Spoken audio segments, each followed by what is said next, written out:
That's sugarcane. Here in Mackay, they produce over 1 million tons of sugar per year. On the tropical north coast of Queensland, the city of Mackay, centre of a prosperous district producing over a quarter of the nation's sugar output. Mackay wasn't just built on sugar. It's part of the culture and a source of pride. We lived right on the parade route. They'd have like big crystals of sugar as part of the float. All of these floats went down the street throwing out lollies to everyone, you know, to the kids in particular, so it was real sort of old-fashioned family fun. The annual sugarcane cutting competition continues to be a crowd favourite.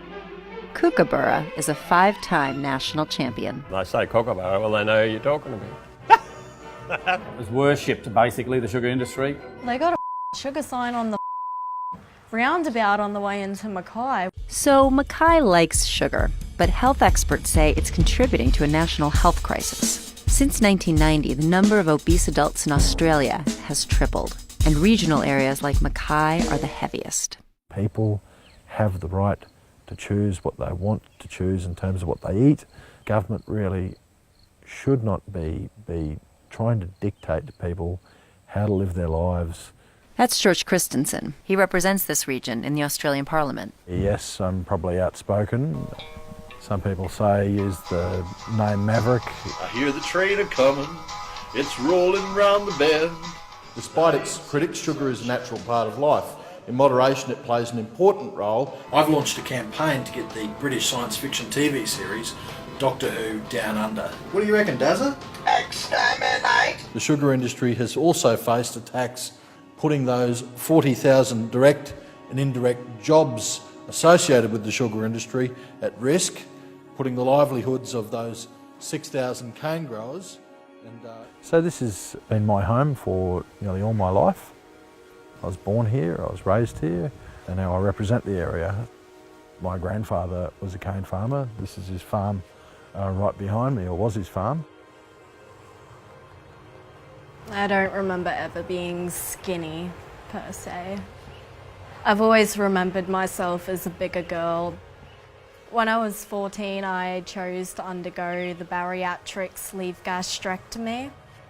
It was either I get this done, or there's no point in me being here. There really isn't. In 2017, a group of more than 30 healthcare professionals and scientists called the Obesity Policy Coalition made a series of recommendations to government to lower obesity and diabetes rates. We've had a 70% increase in children being diagnosed with type 2 diabetes just in the last 4 years. Michelle Trude is part of that coalition and heads the health advocacy group Diabetes Queensland. We have a responsibility to use everything that we have available to us to turn the obesity epidemic around, and one of them is looking at soft drink tax.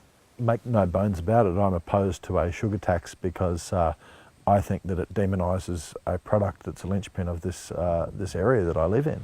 Take the logical outcome, then you'll start doing something else to the sugar industry because you've already said this is a bad product, this is an evil product, we need to now control it.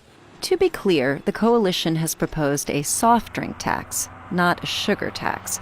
But Christensen has a point. Sugar has been demonized in the past decade.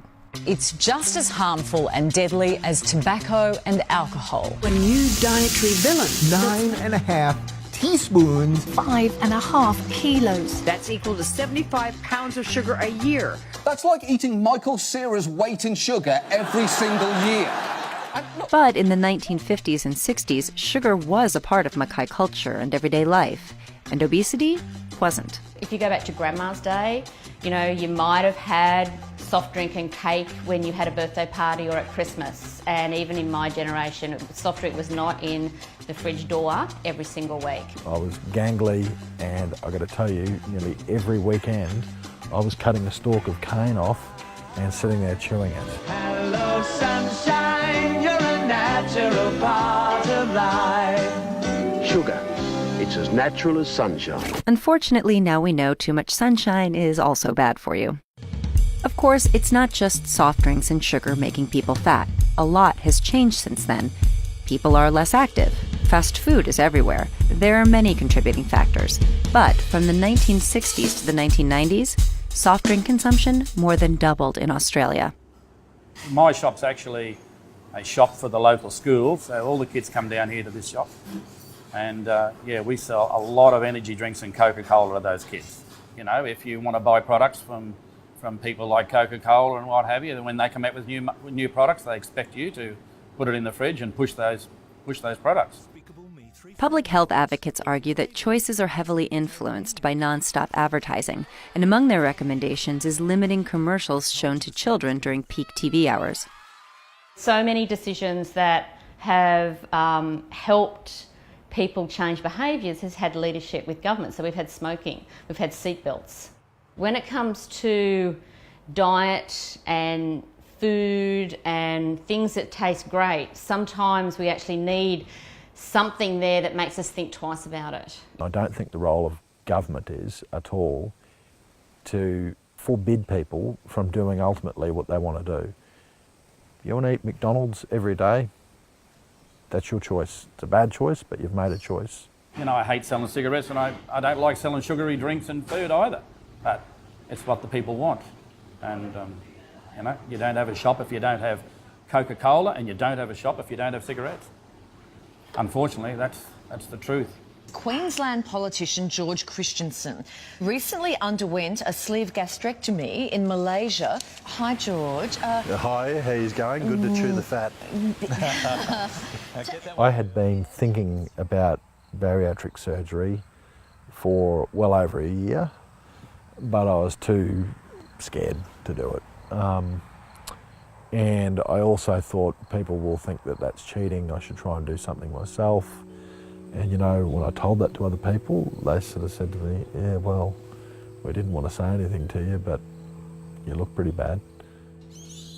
Weight loss surgeries have more than doubled in the past decade, with some doctors recommending operations on children as young as 11. To date, the Australian government has rejected a soft drink tax and has yet to implement any of the recommendations, adopting Christensen's philosophy instead.